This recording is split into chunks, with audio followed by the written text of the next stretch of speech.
Welcome to flipgrid.com. You should definitely bookmark this because it is a wonderful tool.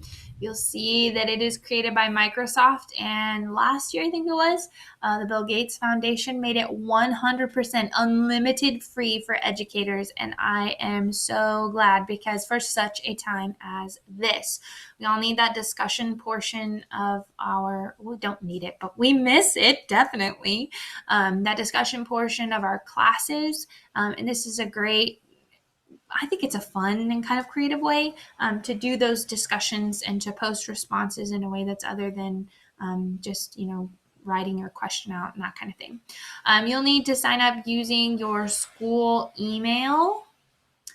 So you can sign up with Google. I already have make sure it's the educator sign up, not the student sign up, by the way. I already have an account, so I'm going to go back here to these three dots. I don't know why they don't make it easier for us to log in, but I'm going to click educator login. And I will see my grids first. There are lots of really cool things that you can take advantage of, things that you can copy from other teachers, ideas that you can gather from here. They even have a remote learning section right now that might be super helpful. You can use this getting started guide and it'll guide you through how to create Flipgrids, share Flipgrids, that kind of thing. I have 16 grids currently because I have a lot of different classes that I've been using. I use them for book talks at school. I have used them for every single one of my classes since last year. I've tried to implement them a lot, especially for homework type activities or things that I want them to do at home, but we may not have the opportunity to talk about in class. I've created one for my new Google Classroom going forward in these last few 9 weeks. But let's create a new one. To create a new grid, you just click add a new grid, give it a title. And then what I always do is I make sure that it's only accessible through school email, which means that our students will stay private.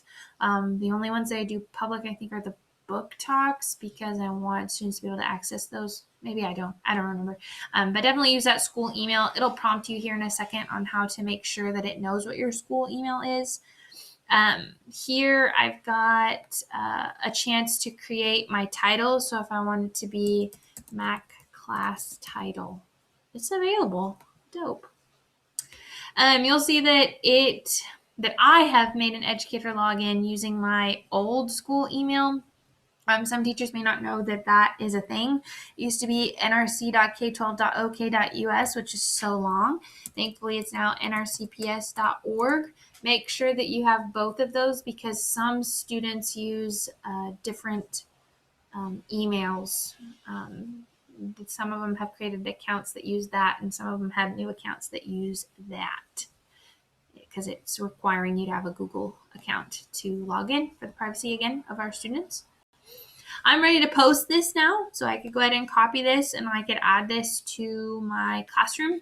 In fact, my Google Classroom, it already has my first one posted over here. But now it's time to actually create topics that students can use to discuss things. It gives you a generic topic. You can edit this or you can create a new one. We'll go ahead and add a new topic.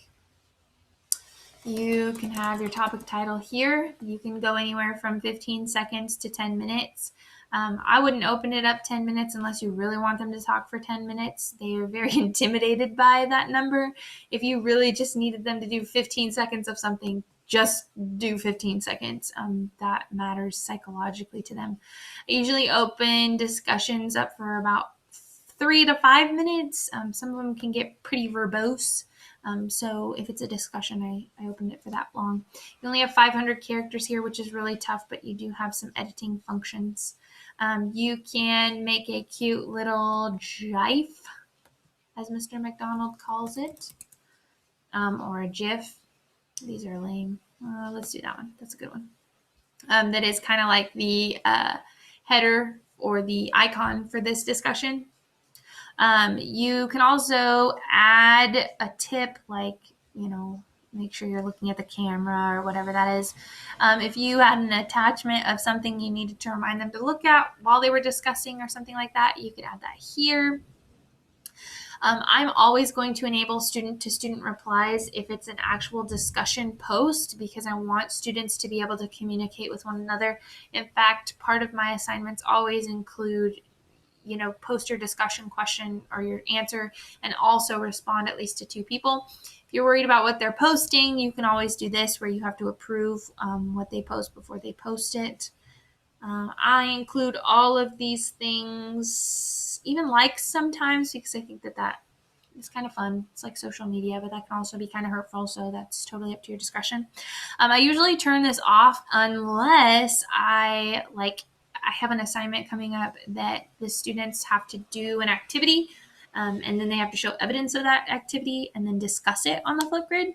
So they'll be uploading whatever that activity was via Google Docs or something like that to the Flipgrid to demonstrate what they actually did. But you can always turn that off.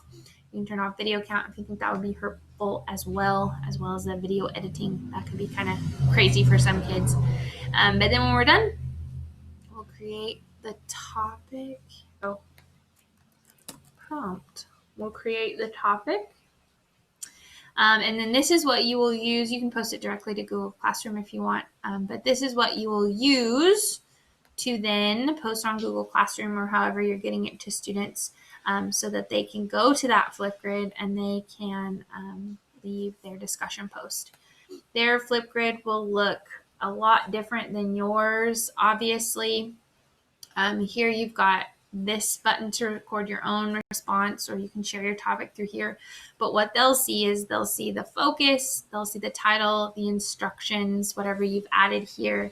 But then they'll see a big green plus sign, and that is how they will add their recording. And remind them to go through all the processes to actually post it, because sometimes they don't. I think Flipgrid is a great option as a substitution for discussions for remote learning. Let me know if you have any questions about it.